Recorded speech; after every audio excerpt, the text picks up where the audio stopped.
আপনার নাম কি? আল্লাহর কাছে বিচার দেবো, আল্লাহর কাছে। আমার নাম মাওলানা অলিউল্লাহ। আমি আসছি বরিশাল পিরোজপুর থেকে।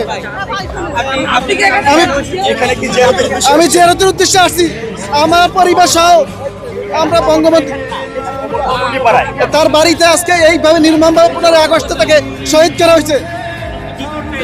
আমি আসছি তার জন্য কোরআন শরীফ খতম করছি, 2টা খতম দিছি। আমি 2টা খতম দিছি তার জন্য জিয়ারত করবো তার বাড়িতে। আমি তার নির্মমভাবে যারা 15 আগস্ট তার সব পরিবারকে শহীদ করছে এই দেশের জন্য, ব্রিটিশরা তার এই ব্রিটিশদের বিরুদ্ধে আন্দোলন করছে, এই ব্রিটিশরা আবার এই দেশটা দখল করছে। এই ব্রিটিশ বিনিয়া শক্তি না না আমি কোনো দল করি না।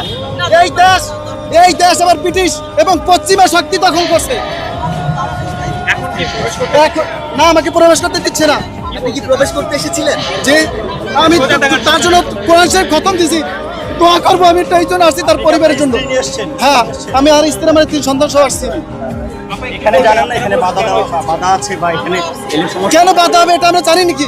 সারা বছর তো এখানে সব জায়গায় ঢুকে একজন মানুষ মারা গেছে, তার কবর জিয়ারত করলে এখন কি ক্ষতি হবে?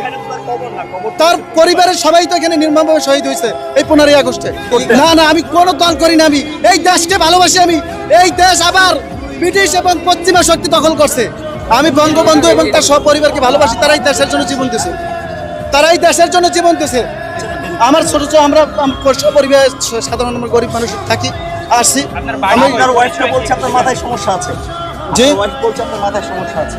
যে আমি বঙ্গবন্ধুকে ভালোবাসি, বেশি অতিরিক্ত ভালোবাসি এবং সে দেশের জন্য আমি তার ওই জীবনী পড়েছি। পড়ার পরে আমি দেখছি সে দেশের জন্য এরকম করছে। এখানে তাকে নিয়ে আসলেন?